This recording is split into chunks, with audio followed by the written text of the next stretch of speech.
भारत के संविधान निर्माता, समाज सुधारक और दलितों के मसीहा कहे जाने वाले भीमराव अंबेडकर जी की जिंदगी सिर्फ एक संघर्ष की कहानी नहीं, बल्कि ऐसे अनसुने किस्सों और हैरान कर देने वाले तथ्यों से भरी हुई है जिनके बारे में बहुत कम लोग जानते हैं। एक छोटे से गांव में जन्म लेने वाले अंबेडकर ने बचपन से ही भेदभाव झेला।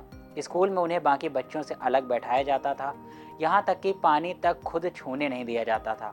लेकिन इसी अपमान ने उनके भीतर शिक्षा के जरिए समाज बदलने का संकल्प पैदा कर दिया। बहुत कम लोग जानते हैं कि अंबेडकर उन गिने चुने भारतीयों में से थे जिन्होंने विदेश जाकर उच्च शिक्षा हासिल की। उन्होंने कोलंबिया यूनिवर्सिटी से अर्थशास्त्र में पीएचडी और बाद में लंदन स्कूल ऑफ इकोनॉमिक्स से भी डॉक्टरेट की उपाधि हासिल की। उस दौर में जब भारत में शिक्षा तक पहुंच सीमित थी, अंबेडकर ने एक नहीं बल्कि कई डिग्रियां हासिल की। कुल मिलाकर उनके पास 30 से ज़्यादा विषयों में गहरी पकड़ थी। यही वजह थी कि उन्हें अपने समय का सबसे ज़्यादा पढ़ा लिखा नेता माना जाता है। एक दिलचस्प किस्सा ये भी है कि जब अंबेडकर विदेश से पढ़ाई करके भारत लौटे तो उन्हें नौकरी के दौरान भी भेदभाव का सामना करना पड़ा। कहा जाता है कि एक बार उन्हें रहने के लिए घर नहीं मिल रहा था क्योंकि लोग उनकी जाति जानकर मना कर देते थे। मजबूरी में उन्हें एक पारसी सराय में झूठी पहचान के साथ रहना पड़ा, लेकिन जब उनकी असलियत सामने आई तो उन्हें वहां से भी निकाल दिया गया। ये घटना उनके जीवन का टर्निंग पॉइंट बनी और उन्होंने सामाजिक भेदभाव के खिलाफ खुलकर लड़ाई छेड़ दी। अंबेडकर जी के जीवन का एक और कम चर्चित पहलू ये भी है कि उन्होंने भारत में मजदूरों और महिलाओं के अधिकारों के लिए ऐतिहासिक काम किए। जब वे वायसराय के कार्यकारी परिषद में श्रम मंत्री थे, तब उन्होंने 8 घंटे काम करने का नियम लागू करवाया, जो आज भी भारत में लागू है। इसके अलावा मातृत्व अवकाश यानी मैटरनिटी लीव जैसे अधिकारों की नींव भी उन्होंने ही रखी थी, जो उस समय एक क्रांतिकारी कदम माना जाता था। संविधान निर्माण के दौरान भी कई ऐसे किस्से हैं जो उनकी दूरदर्शिता को दिखाते हैं। कहा जाता है कि भारतीय संविधान को तैयार करने में उन्होंने दिन रात एक कर दिए थे।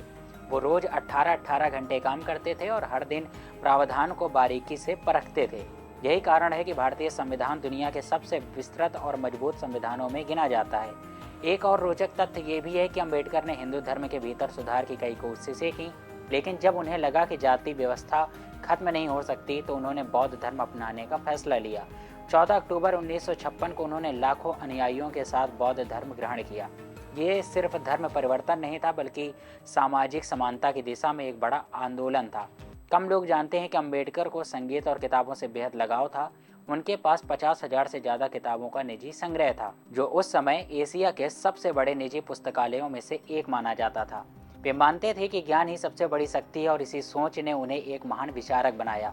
उनके जीवन का एक और अनसुना पहलू ये भी है कि उन्होंने रिजर्व बैंक ऑफ इंडिया की स्थापना के पीछे भी अहम भूमिका निभाई थी।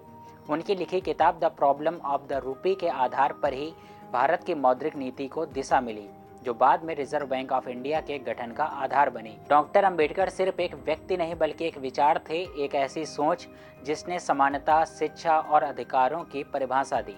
उनके जीवन के ये अनसुने किस्से हमें ये सिखाते हैं कि हालात चाहे कितने भी मुश्किल क्यों ना हो, अगर इरादा मजबूत हो तो इतिहास बदला जा सकता है।